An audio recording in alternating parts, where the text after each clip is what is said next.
we had Maryville University 10th, Maryville University universally 10th on this Yep. show. On like Salty Runback's public poll, they had Wildcard in 10th.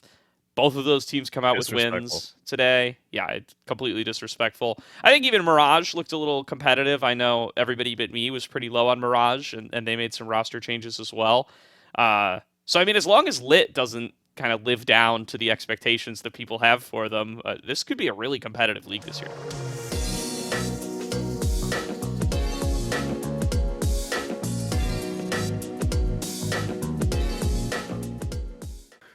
What's going on, everybody, and welcome back to another episode of The Salt Mine. This is Season 3, Episode 2, following up on the first week of the Spring 2024 NACL. My name's Gordo. I am joined by Slayer and TDS today. We're going to break down some of what we got to see in our first week of the new NACL, the new Best of 3 Fearless Draft NACL. And that might be just the best thing to start off with there.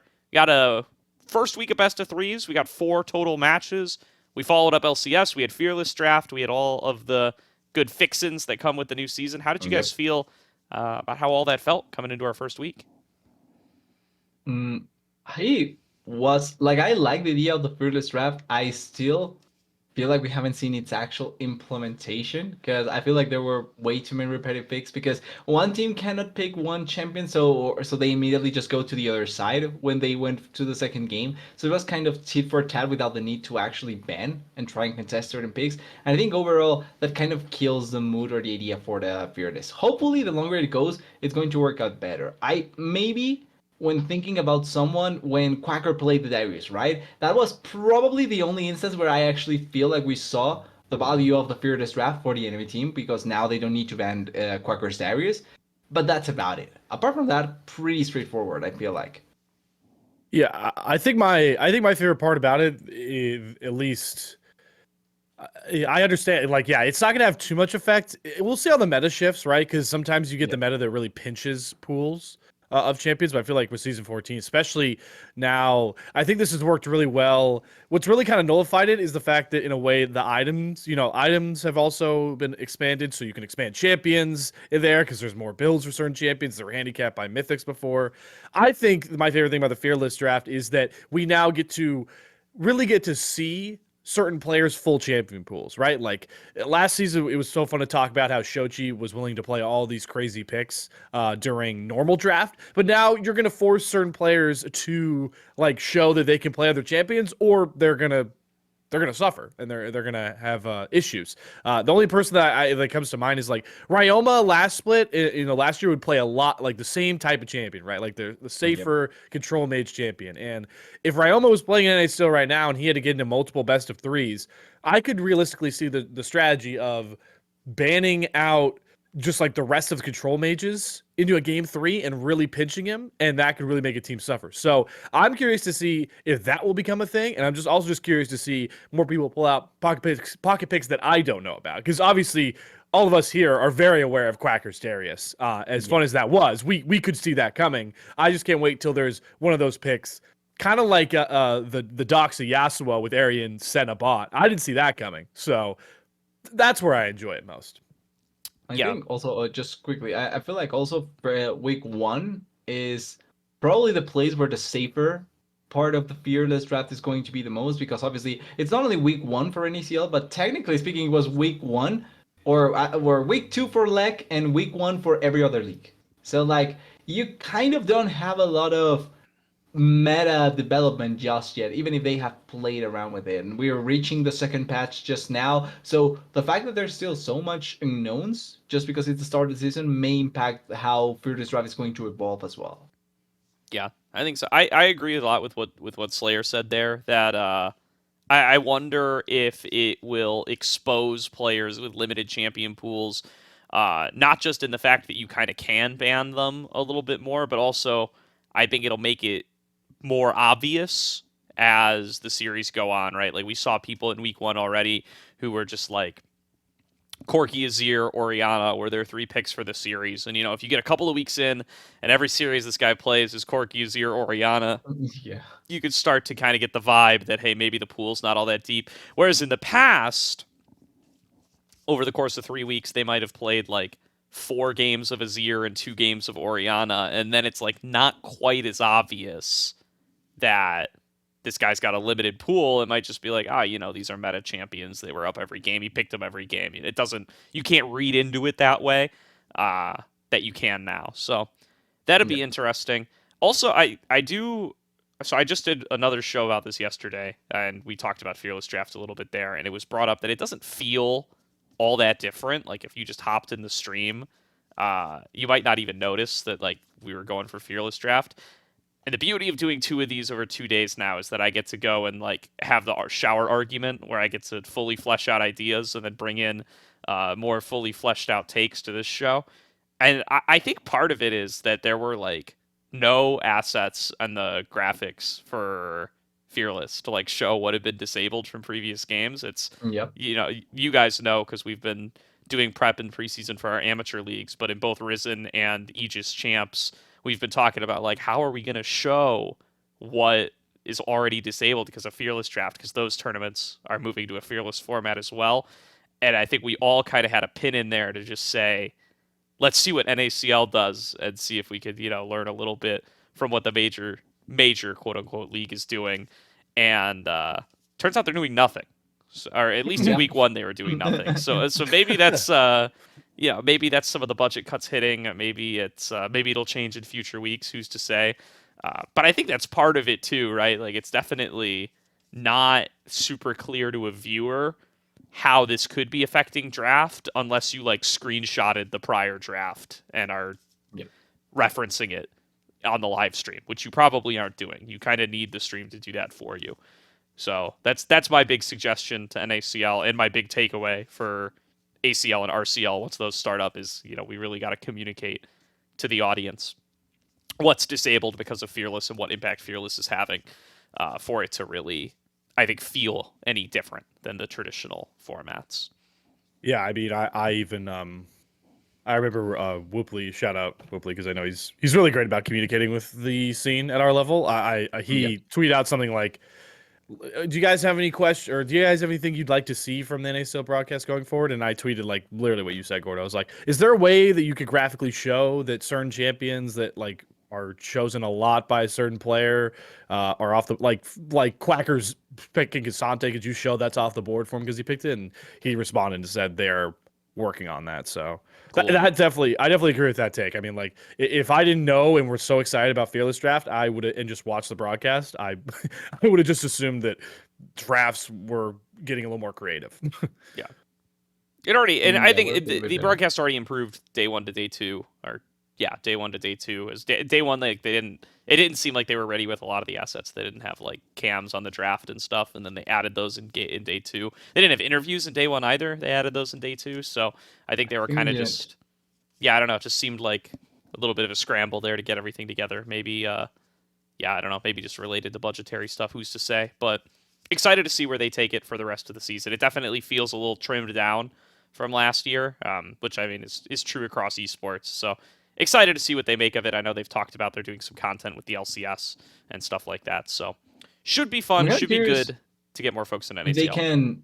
I'm kind of curious if they can use because in LCS there was I remember I saw a couple of posts talking about how in the interview was happening in the breaks for the second game, for the next games. I'm kind of curious if they could adapt something similar to the NACL, since I feel like NACL takes even longer sometimes than the actual just LCS broadcast. So if they could implement something like that to make it shorter, just because I feel like people would be even more interested in just trying to make it go faster for some of those games.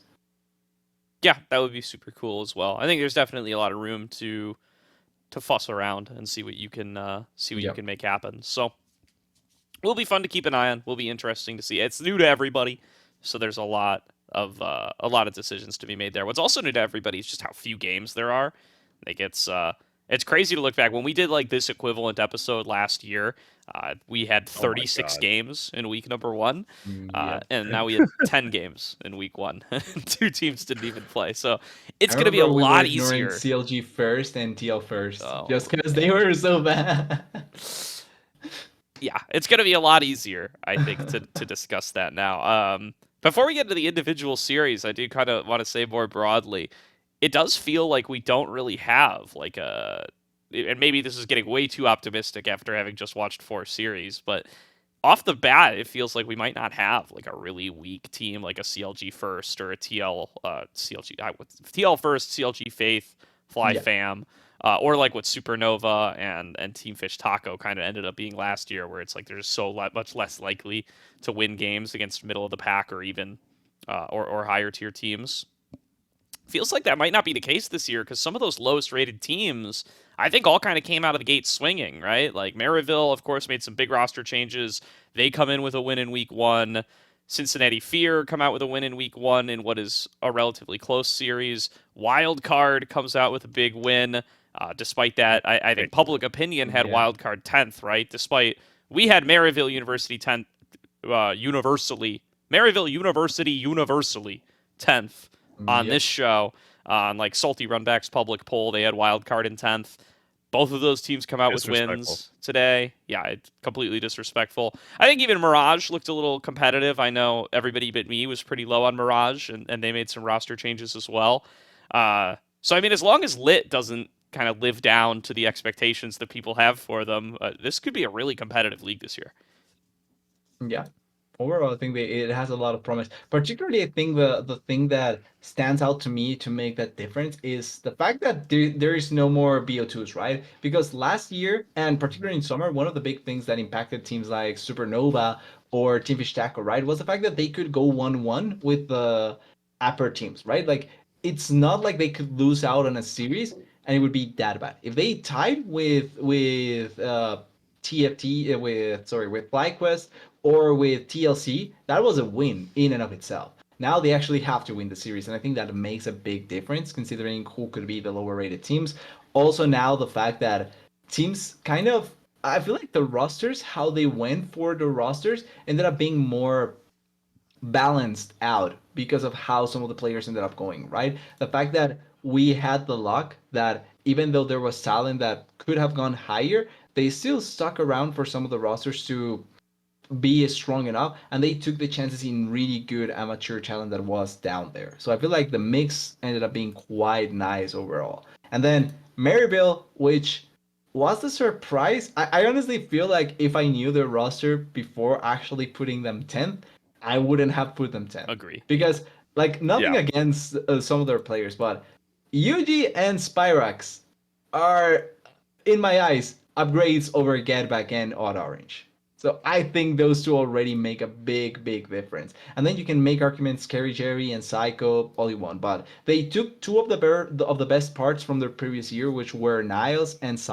and Scary Jerry, and then they added on top of them two strong players from FLYC last year, and that already have synergy, right? So already playing well enough together, they can bring further up the level of Maryville. And this may be the first time I'm actually supporting a collegiate team because I actually like the roster.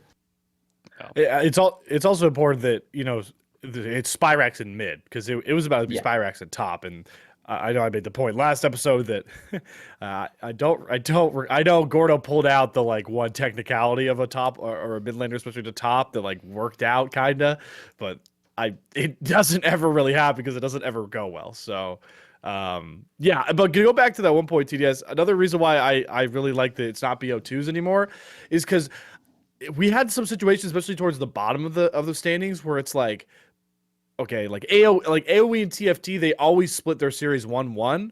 And the only reason one of them ended higher than the other one, I'm just using those two as a reference. I don't know if that's actually statistically true, but we did have a lot of teams that like split 1-1 with each other towards the lower side.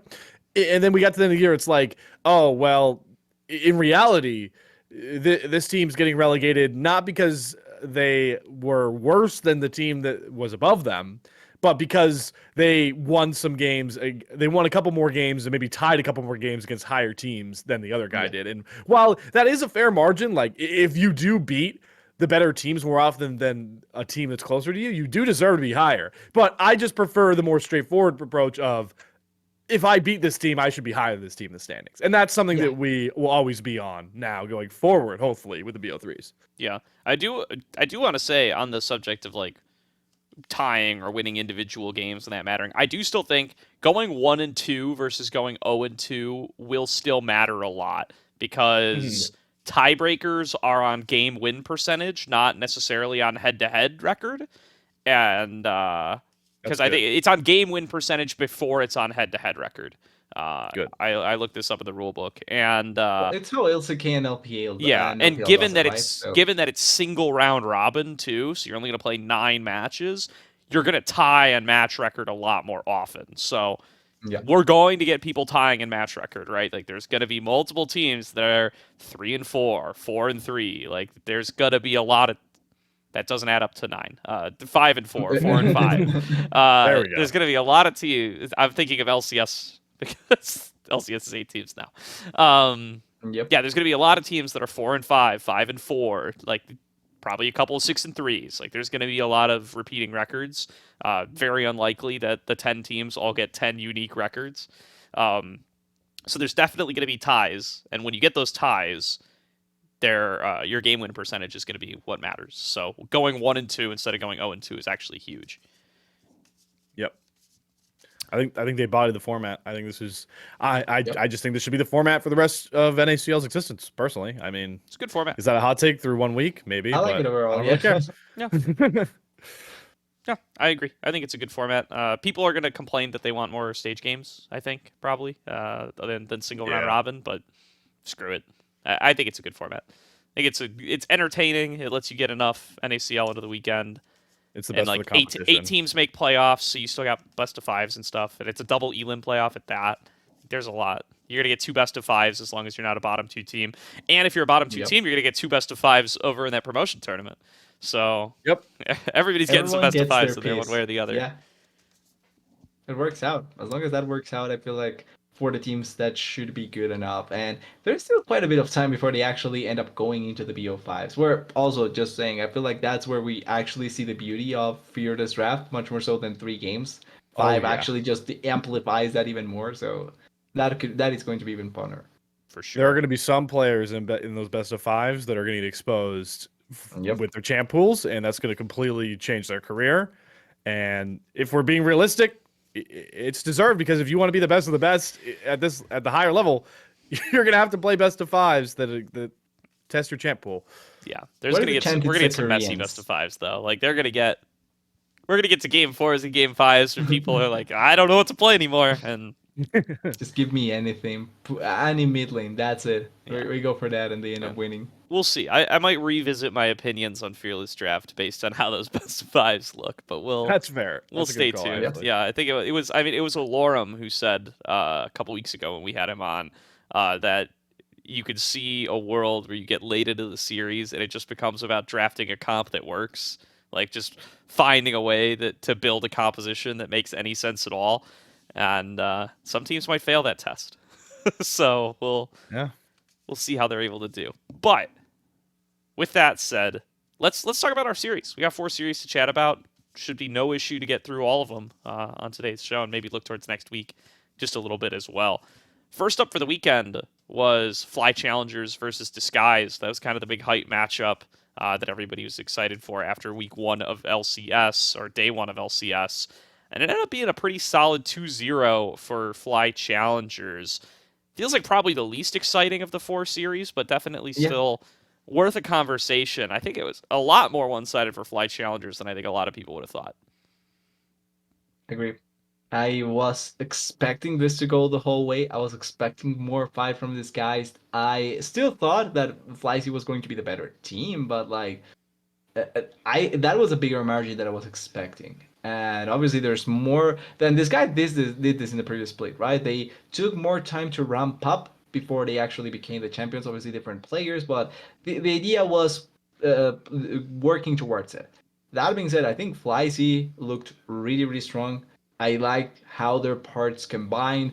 Quad was looking really well. I think he was pretty solid in a middle matchup that technically speaking, is quite tough because it's probably the best mid laner in NACL in the form of Young, and he performed really great against him. But I want to put the spotlight on Sayed because I think that the rest of the names kind of take away from him, but he was a really, really good performer in that matchup. Like, I think he not only delivered, but played probably better than I was expecting him from his first matchup against a really tough team. So huge props to him, and I'm excited to see him more.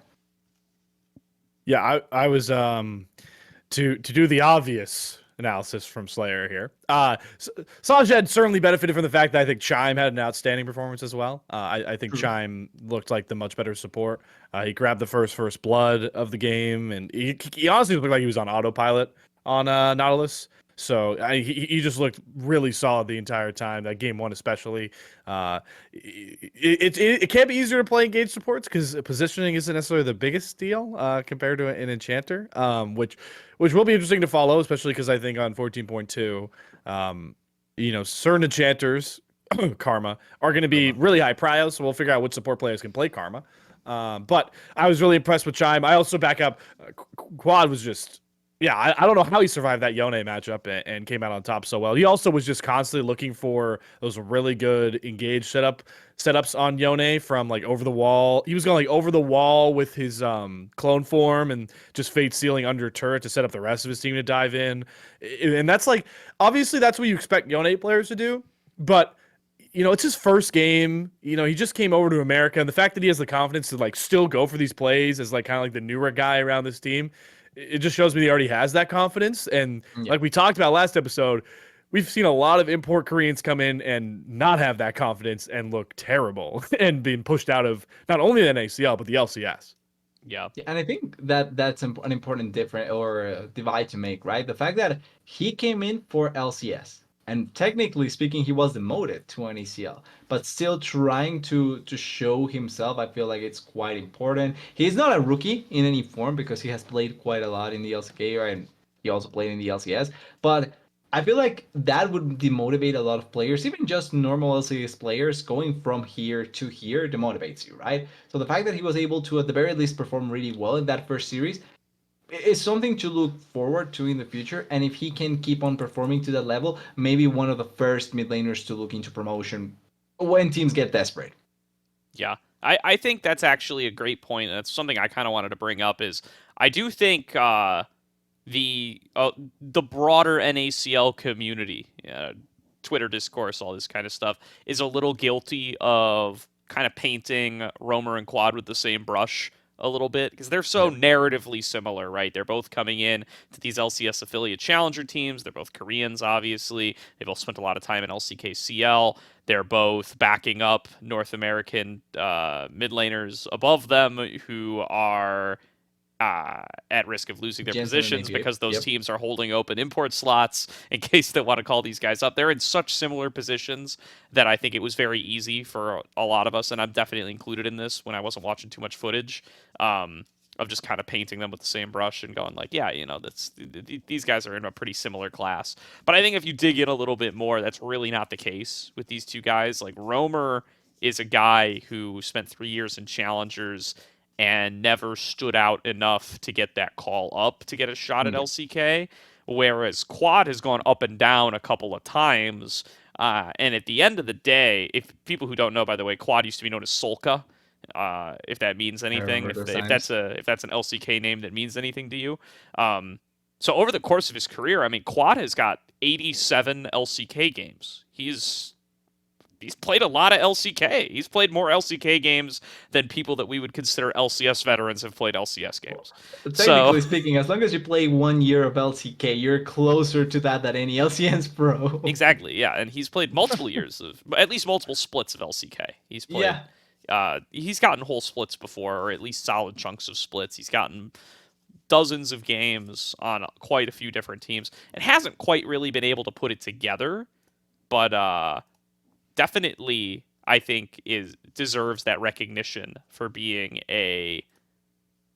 just a really tenured player and having that kind of pedigree that I don't think quite matches what Roamer brings to the table. I think that showed this weekend for sure. Like I think Quad looked like he could be a top player in the NACL. I think Roamer looked like he struggled So yeah, I mean that's just something I'm keeping in mind going forward. Is that yeah, I mean the Koreans as a group are definitely not 1-to-1. I think Quad is definitely on another level. Yep.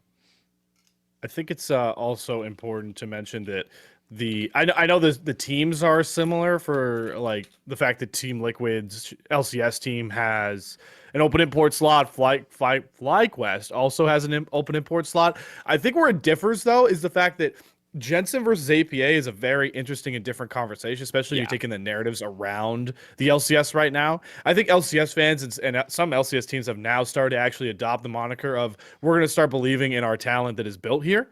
And APA is obviously this young guy who got brought up last year and looked really good and has a lot of the support of a lot of North American players.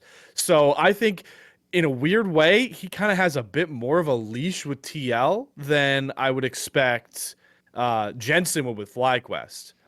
Especially because, like you mentioned, Romer, it looks like more of a project. And I think TL knew he was going to be more of a project once he got brought in. But I wouldn't be surprised, especially with the fact that, FlyQuest brought in like a player like Inspired. FlyQuest looked like they still kind of want to compete. I wouldn't be surprised that, if Jensen, who's had multiple shots, played on a lot of teams, doesn't necessarily look like at least in the last couple splits, the Jensen that was, dominating on Cloud9, going toe-to-toe with Bjergsen in grand finals. If we see Quad get the switch, I would more likely expect the switch from Quad and Jensen a lot more than Romer to APA, even if Romer was playing well. That's fair. I Yeah, agree. I do. Does anyone know how good Quad's English is?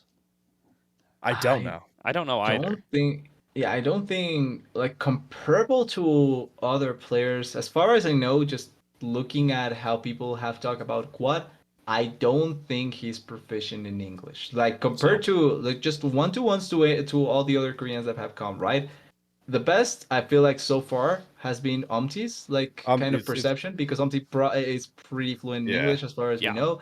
And then Compared to like Core- Castle and Mask for sure. Yeah. yeah, Or like pretty Core. And even subpar in Dove, that yeah. sense. Core is obviously So really good. I think that I would say Quid is probably at the bottom of the barrel in that sense. Which my expectation is that FlyQuest, especially with how they kind of meshed up the roster, right? My expectation is that they brought Quad for either summer or next year, not for this first play. So I don't expect to see much change coming through. But after that, I can see Quad being much more involved in the roster. Just because I also think Jensen probably retires after this year. Not saying that I know anything. I just feel like we're reaching a point where Jensen probably ends up retiring after this year. It could happen. But that's the feeling. Because the thing I would look for, right, is when you do get a guy like Inspired, you want to make sure he can communicate with his mid laner, and be set up for success. I think that's the kind of player you want Inspired to be.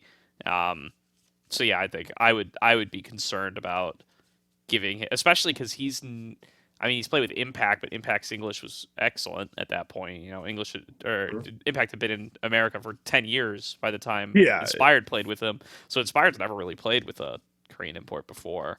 So yeah, I don't know. I don't know if that's an experiment you want to try in real time here with Quad either, especially when you have a player that can be as reliable as Jensen to fall back on. So we'll see how that plays out, but like the only way is if Jensen completely begins to underperform, right? Like that would be the only scenario I can see that and happening. I think he looked fine in week 1, so I'm not that worried about it. I don't expect that much. But yeah, FlyQuest looks great though. I think they will continue to be great, and I'm not writing off DSG off this series either, because I think FlyQuest look great. So we'll see how both these teams continue to do, but I don't know if there's too many takeaways from this series other than that. FlyQuest should be the favorite. If anybody was not on FlyQuest as the favorite, I think this series should really get you on board. Let's move on to Wildcard Team Liquid. Huge upset there, at least compared to what most people were expecting. A big Quacker validation moment. Huge series for him. His Darius playing game 1 was fantastic. That champion's being buffed now. This is going to be a big Darius here for Quacker and Dragoon, at least at the current rate it's going. And yeah, props to Wildcard for coming out of the gate with a really solid showing there. Yeah, and I can sit here in Victory Lap. I'm sure some people were expecting me to sit here in Victory Lap. I'm actually not going to yet because the game I two think is you should. actually game two was actually a lot sloppier than I thought it should have ended up being. Obviously, that was just like the weirdest game ever. If anyone at Yeah. home didn't watch it, there was a point where Wildcard were knocking on TL inhibitor turrets, but they were down like something to the tune of like 15-4 in kills, like 16-4. It was one of those weird games where it's like one team was really kill hungry, the other one were really good with macro. And that was Wildcard, which you want to give some bonus to them for the macro. But you know, I think the most impressive part is obviously Quacker. Quacker, not only I think he outdueled in lane Jenkins in both games, because I know Jenkins got really fed towards the end of the other game, but that was mostly off the roams and the team fights. Quacker actually did solo kill Jenkins before that game kind of spouted out of control in the kill count, really punishing him in the Cassante, as a Cassante in the Rumble matchup, which Yeah. never really easy. But I was actually impressed with not only how Arian and Doxa played together, not only how they looked with the rest of the team, but their willingness and ability to play comps that were not standard. There is a lot of comps you can play in the bottom lane right now, and Senna and Yasuo is certainly one of the more creative ones. And Dox's Yasuo won them a lot of fights. The key easy knockups came across. He knocked them down with Quacker. So we talked about Wildcard. Everyone was kind of, I think we were mostly in agreement that the hindrance was going to be, do we believe in Doxa? Does Arian deserve the hype that a lot of people put on him? Through 1 week, I think they upheld and superseded some aspects. Certainly the Salty Rumbacks community votes feedback. Well, as long as as it works out in the continuation, that's going to be great.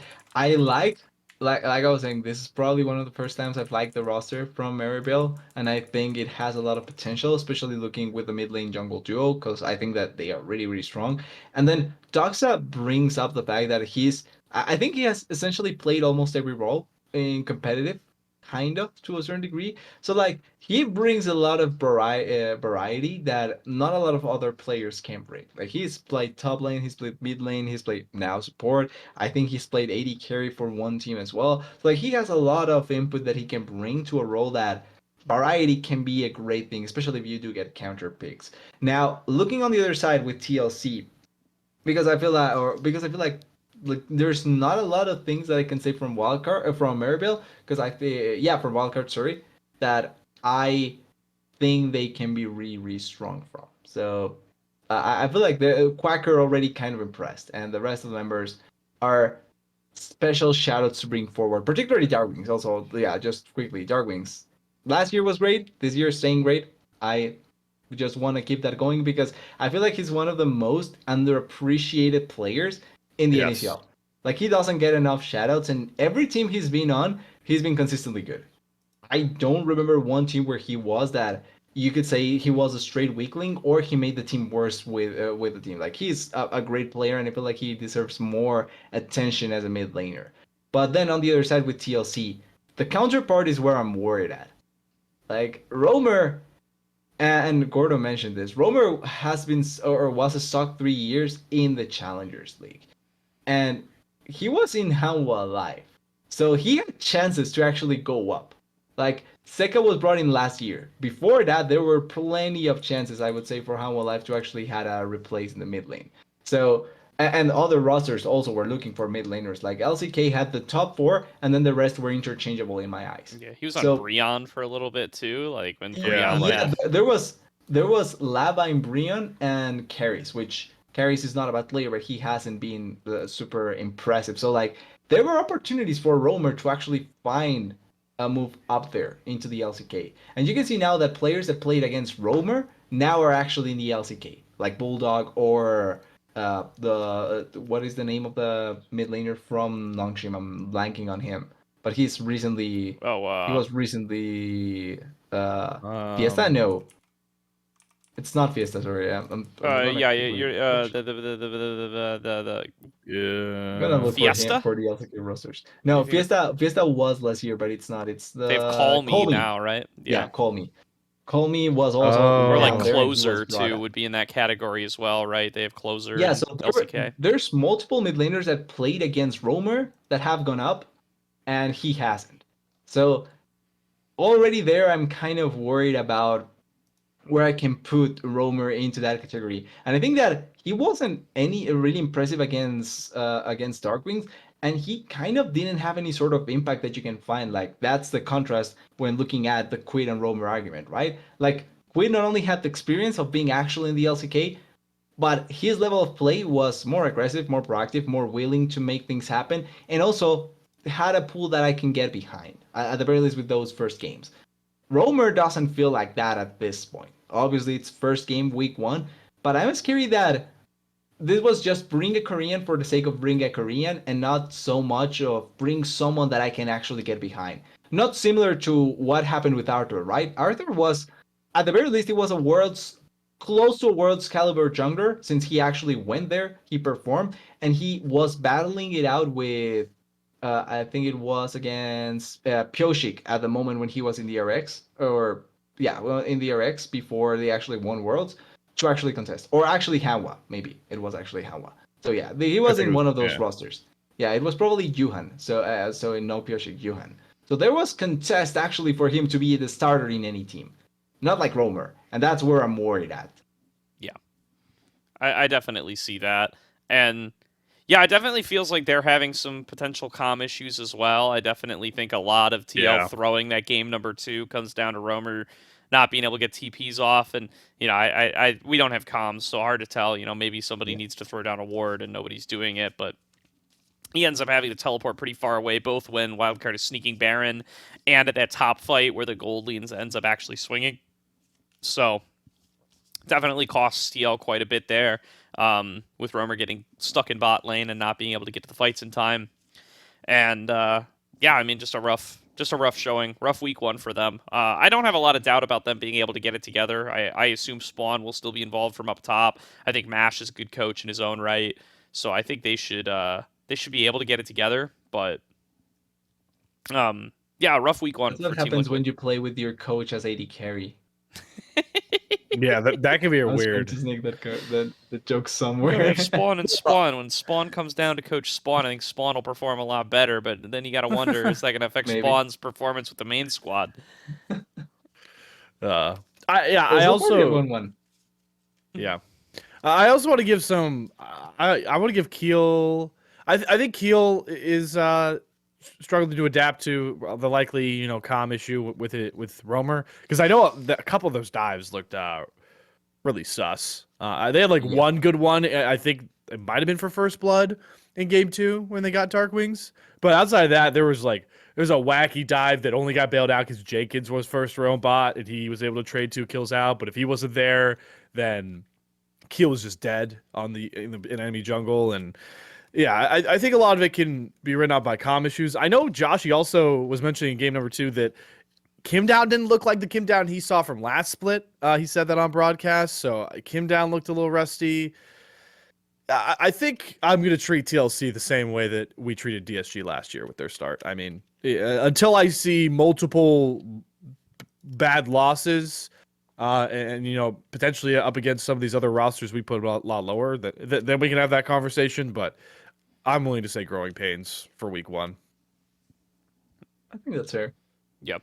I think it's so weird talking about a week 1 where it's like you've only seen them against one opponent and you haven't even seen all the teams, so it's so hard to make these kind of wide sweeping changes to your power rankings off of it.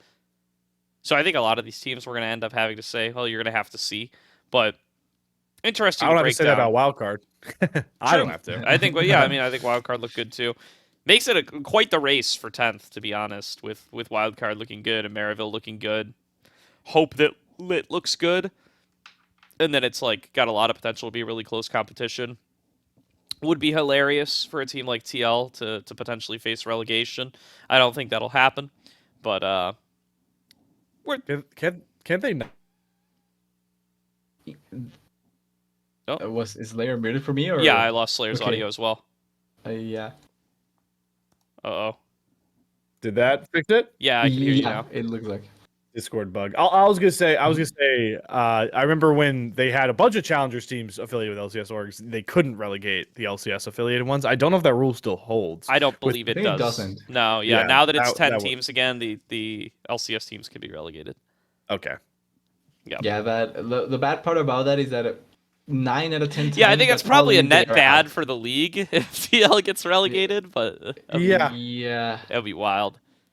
Hopefully they keep him in tier 3. The TL Challengers is in tier Imagine 3. ACL Oh with my God. ACL TL TL3. Challengers. That's the dream, baby.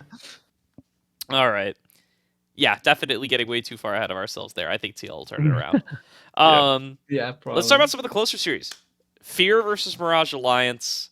I liked this series. This was my favorite series of the weekend, I think. It was cool to see what both teams brought to the table. Let's talk real quick about Mirage's new roster, because this is not the Mirage that we featured in our roster breakdown last week.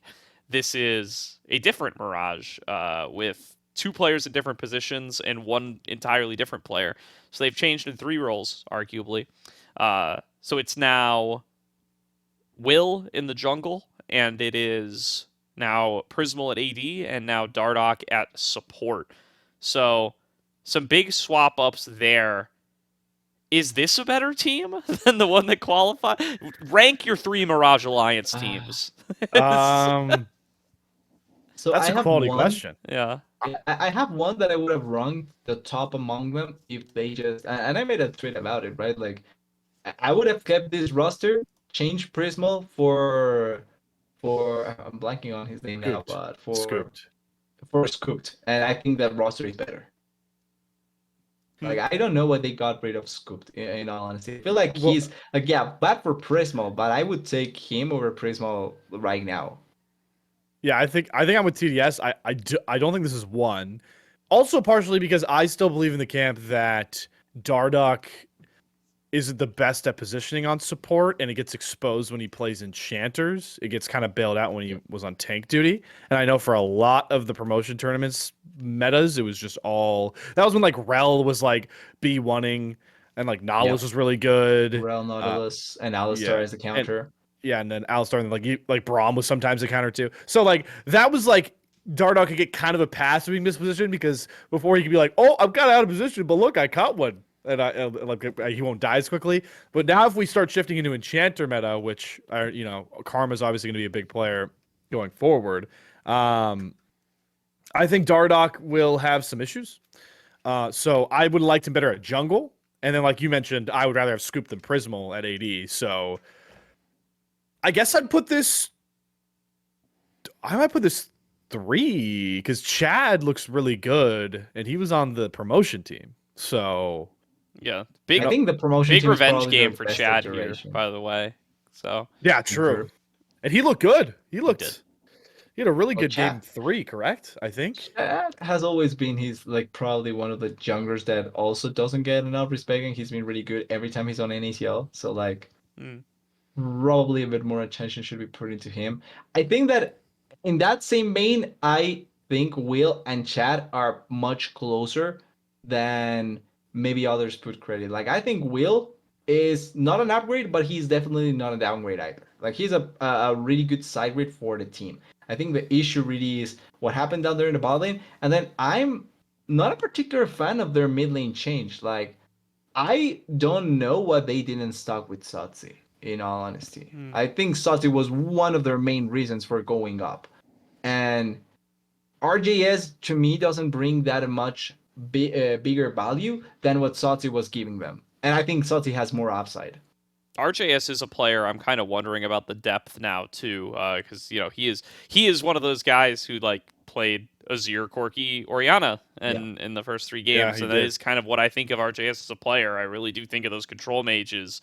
I think he piloted the Azir quite well, especially in game number 1. But I do wonder Oh, how yeah. deep that well goes, given how I think of him as a player. Right, I just think of him as like this control mage guy. I think that's most of what we've seen out of him in his career. Do gotta wonder if that's gonna become an issue if he's one of those players they could be exposed there. We'll be curious to check out. I do agree with the analysis article. I thought his Lulu game 3 looked pretty good. I didn't have too many issues with it. I think he had some pretty solid ultimates, had some pretty solid setups with it as well. But I do think like this team looked at its best in game 1 for sure, where it's just Dardoch on Rel, roaming mid on repeat. To get RJS ahead on the Azir and have him carry the game. I think that's the recipe that you want this Mirage team to be following. And I think you also kind of want Dardoch out of bot lane because when he's in bot lane, it does not seem like it's going very well. They're taking 2v2 fights that they are not well equipped to win. And in game number 3, especially, like they're taking like aggressive 2v2 fights that are just like straight up losing them the game.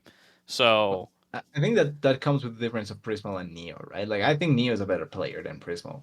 Just like Neo salvaged a lot of the bad stuff also that Dardoch was doing. And I think I remember a couple of interviews or some interview we have with Dardoch at one point where he pretty much like just made it pretty clear that Neo was one of the main reasons like he could be as aggressive or as free as he could, because Neo kind of not single-handedly but like he handled the lane in a good enough manner that it opened up the opportunities for Dardoch. And I think that that's not something that Prismal allows for him. So I feel like that big difference from going from Neo to Prismal also affects how Dardoch has to approach certain differences in the game. yeah. Gordo, I'm glad you brought up the game 3 because I know this isn't the truth because it wasn't a wacky bottom lane matchup. Like there's I know for a fact that Dardoch and Prismal have seen plenty of Lucian Nami in their career, but it just felt like they didn't really understand the early game matchup. Like the positioning of Prismal on like a Felios. Like this is a lane where you're just supposed to sit back and kind of farm and maybe look for poke windows depending on your combination. But they were just like way too far up in the lane, and it's like Lucian Nami, you need to abuse range, and they just never were really abusing range. And like you mentioned, it kind of just snowballed out of control. And those are issues that they didn't get away with against Fear. They're not going to get away with it against FLYC, TLC. I would assume DSG. Like this is just going to get worse and worse. So yeah, I don't know. I do think that not to switch gears to the other side, but if we're talking about how we're worried about RJS's pool, I think Toasty already showed that he can play a lot of things. So I wanted to give you the floor, Gordo, to do your Toasty thing because I know Toasty's your boy. He is my boy. I did want to say, like, the other thing about what really sinks him in the bot lane in that game number 3, though, and this does also segue into Toasty, so don't worry, we're right on track. Is just back-to-back plays, like pretty early to mid-game-ish, is like Toasty just gets pushed in mid lane because he's Nico into Orianna. He could do that all day, every day. He's literally crashing a wave into turret. RJS is farming under tower. It's completely face up what is going on here, and Nico is wandering away. Obviously, RJS, I'm assuming RJS is communicating this. If he isn't, I mean, that's a big issue. You've got to communicate that, especially against Nico, who can disappear from the minimap by shifting into a minion. You really do need to be communicating when she is and isn't there. So I've got to believe that that's happening. But twice in a row, right? Like, RJS is shoved under turret. Nico is leaving the lane. It is completely face up. And they are just up too far, getting Nocturne Nico ganked in bottom lane. Like, 2 plays in a row. They give up like 5 kills because they get Will killed in one of those things too. So it's just really, yeah, like they kind of throw the whole game there, and then they nearly throw it back, and Toasty salvages it with some absolutely clutch Nico ultimates. So yeah, I mean, huge props to Toasty for that game number 3. Don't get me wrong, he played it absolutely great. He's the MVP, but he definitely got given some freebies roaming down to the bot lane there by Prismal and Dardoch. Game 2, I'm more willing to like kind of write off. They were playing a weird duo against another weird duo, like having to play Yasuo Senna against Karma. What was it? Karma. Yeah, it was Seraphine Karma. Yeah, that's some goofy stuff. I'm willing to kind of write that off a little bit, but yeah, game 3 was definitely concerning. But Toasty was great. Yone game was awesome. Yeah, the Yone game was awesome. I think that was more about Chad than it was about Toasty, but Toasty filled his role really well. I think his real standout was the Nico game. His Akali game, he's getting chain ganked and killed by Dardoch, so he's kind of out of it there. I don't know if I have the confidence in his pool off of just this series, though, because while they are different styles of champion, I think the 2 picks I think of when I think of Toasty are Nico and Yone. So I do want to see a little more before I start saying, he's got a great deep champion pool. But I think even if he doesn't, even if he's a Nico Yone boy all season, I think he looked quite good. And I think his team around him is strong enough that you probably can't just ban Nico Yone every game. So, Yeah. I think like Chad's too big of a threat for that. I think Lens Daption are a competent enough bot lane that, especially in the current meta, you can't not ban any bot laners. I mean, come on. So I think he's got a team around him that means he'll be fine even if he is a little more limited. And I'm not even saying he necessarily is, right? I mean, he got to play his Nico and his Yone. Nobody stopped him. So happy to see that he got both of them, and he looked good on both of them. Yeah, and Philip, I mean, you're always going to have to ban a lot of Philip things away. I mean, I believe Mirage Alliance... banned against him. Yeah, Mirage learned real quick about his Olaf as well. Probably should can that when you can. And to go quickly to your point before TDS goes, I guess I would be more comfortable assuming that Toasty is competent on one of those standard control mages than I am confident that RJS can pull out a pocket pick like a Yone or a Nico. Because it's when it comes to control mages, it's like saying you expect a top player to know how to play tanks. Like, every top lane player has a tank they can play. Every mid laner should have a control mage they can play. Yeah. And I think Toasty, he has an Orianna, he has an Azir. I don't doubt that he can play them. I don't know if they're his best. Talia as well is one that we don't get to see much, but he's really good at Talia. It's totally and fair. Like talking about Toasty a bit, I'm glad this was the debut that he had in the NACL. Not because it's super like eye popping or anything like that. Like, yes, game 3 was great, but the type of player that I want to see like debut is the one that doesn't fear a lot of things, right? And if he was more like shying away from actually going for plays, I would be more scared for Toasty. But even if he fails, I'd rather him just go out with the bangs than not actually trying. And I think that fits more for what we saw from Toasty going up than anything other than this. And I'm fine if he ends up not like performing every game, right? Like, as long as he has 50-50 performances where he either carries it out or destroys the game, that's perfectly fine, because that can be grown into a player that can eventually be the carry that doesn't end up messing up the game for you. But if he was more shy or more unwilling to go for certain plays, that would be more scary for me when thinking about Toasty. So I feel like this was a really good debut by him. I hope to see more from him in this split. And if he can keep on developing, that's going to be perfectly fine looking into summer. Like, I already like what I saw from Toasty. I'm hoping that he can keep something similar going. And thinking about Mirage Alliance, I'm kind of getting the vibes that this is probably the team we first see make some changes. Like, not Mary build changes, but actual changes. And I'm kind of looking where. I feel like RGS is probably going to be the first one, if not Prismal. I want to see how Prismal and Dardoch kind of get jiving. Like, I think they looked like the worst part, and they just roll swapped like a week ago, both of them.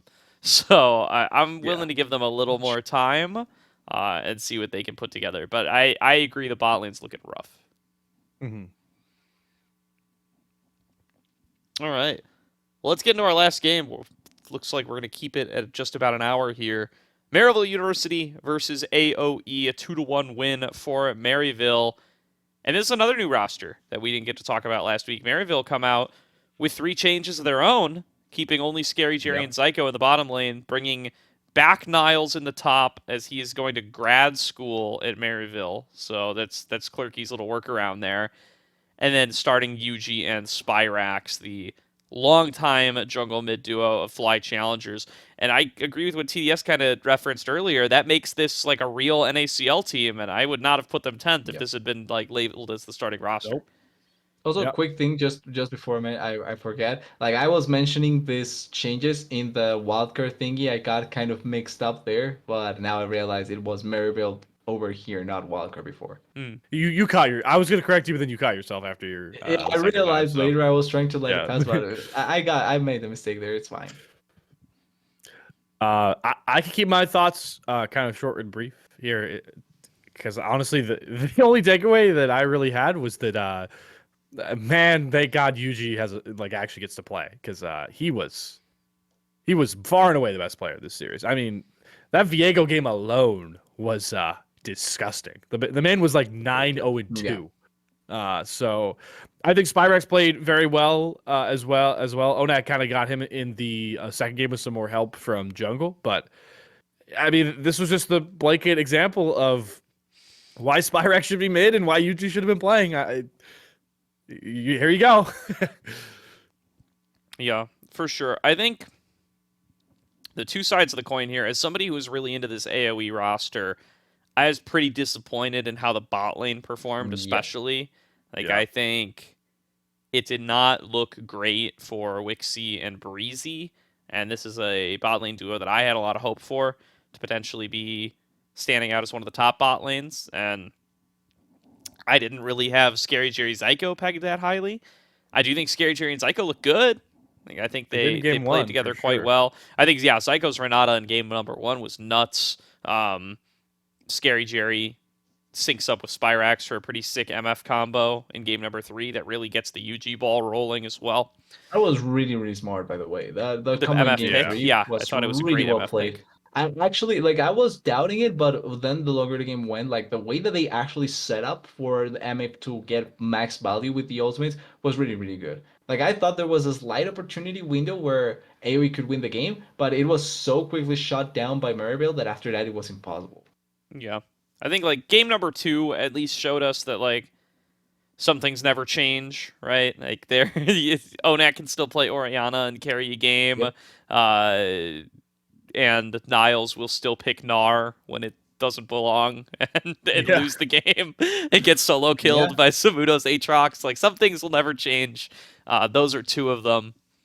But yeah, I don't want to like completely jump off the AoE hype train or anything, but I was pretty disappointed with this series from them, and I hope they can show us some more in week number 2, and that, you know, they just kind of got surprised out of the gate by the very, very experienced UG Spyrax duo, and that they'll be able to kind of grow to learn to compete with that. Yeah. I'm following up just saying, like, I love that Judy actually gets play. I was kind of skeptical if he doesn't get the chance, so more Judy, the better for us, because he's a great jungler and should be in the NACL.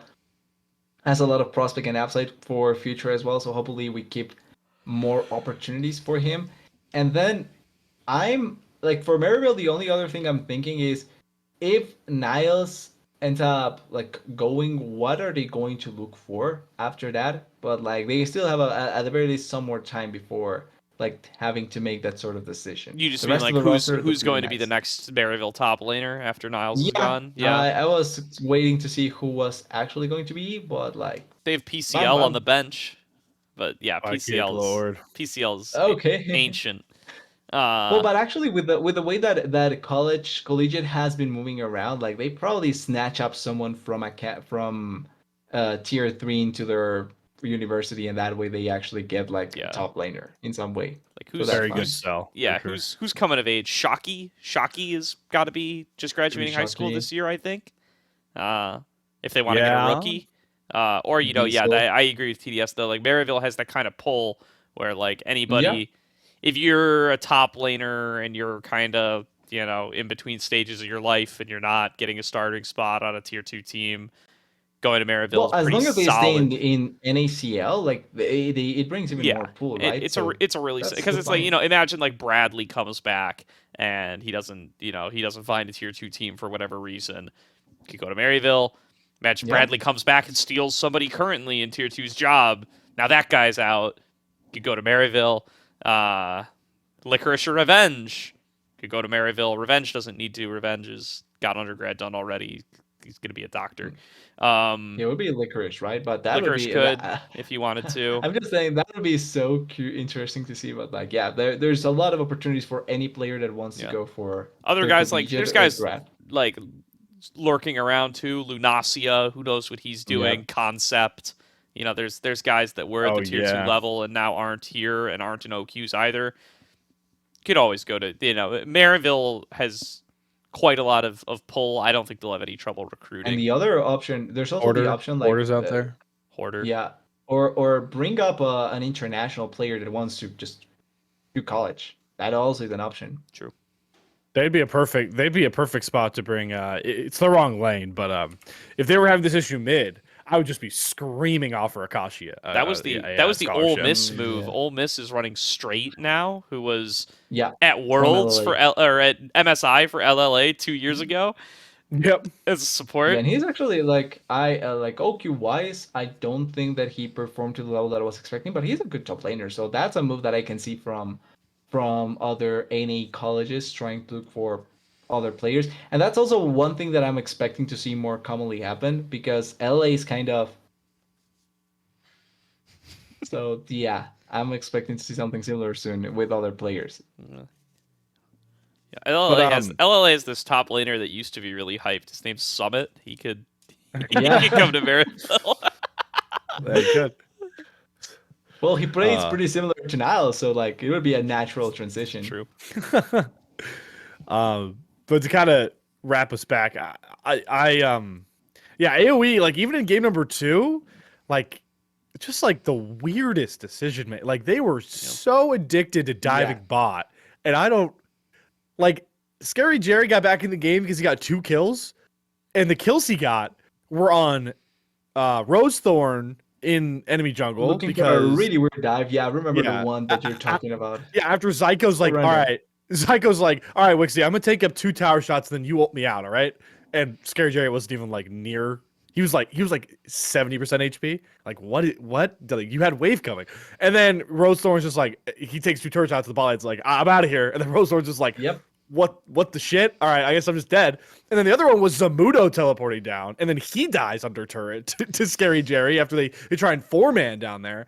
And that was the game they won. So, yeah, I don't know. You have to have hope that it's going to improve because it kind of like I at the very least can see this being one of the lowest points for AOE. I hope so. I really hope they. Who do they have coaching them? They have Griffin. They have Griffin from Wildcard. Griffin, yeah. Sean Baowei. Sean Baowei, as he likes to go by now. Yeah, so hopefully he can kind of pull something out of these guys. Because as week 1, it looked like same Zamudo, same Rose Thorn, same Onat, and then Wixie and Breezy looked worse than I expected. So this was not the week 1 I was hoping for from this AOE team. Am I the only one that's slowly wanting to start selling off Zamudo stocks, which is so sad thinking about where we were at the start of summer? Just given how it's just such a competitive top lane environment right now, right? Yeah. Like it's like, with how good. I mean, Jenkins came back and looks great. Quacker's been looking really good. There's some hope for Dragoon that this could be like his meta. Surdy's still being really good. Surdy's still great. Philip's still great. I think everybody still thinks Tenacity's great. Like those guys are on the up on the edge of LCS. Like Denethor's waiting in the wings. Bradley's out grinding in Korea. It's just so hard to. It's such a competitive environment, and it's like Denethor is licking his lips to any open position right now because I feel like anyone who slips up, it's a Denethor moment. Yeah, and I mean, it's just it's been a year now, or this is just his second split, so I don't really want to. I don't want to give up on Zamudo too fast, but I mean, he's naturally losing some of the more hype attributes of like being new and like this guy he's losing some of the this guy could be anything mystique and replacing that with mediocre footage. So I think it's natural that the hype is going a little downhill. I still believe he could turn it back around, but yeah, I mean he looks like the same player he was on Wildcard last year. The whole top side looks like the same players they were last year. So I want to see some growth from all of them. Yep. All right. Yeah, hopefully it happens. Well, I think that's going to be about our episode. We got just about an hour in there. I think that's pretty good pace. We'll be back next week. We're going to have 4 more series. Next week will be the only other week this season with so few games. Then we will have at least 6 series a week rather than the 4 series a week to go over. So looking forward to that. Check out NACL this weekend where we are going to get to see 2 different Supernova series. Going to get to see FlyQuest again against Team Liquid. That's going to be a fun series. Yep. And what series am I forgetting? What's the other series? Wildcard Mirage. Wildcard Mirage. That could be a cool series too. That could be a fun competitive one. So definitely check those out, and we'll be back next week to break them all down. Thank you all for hanging out. and we'll see you next time.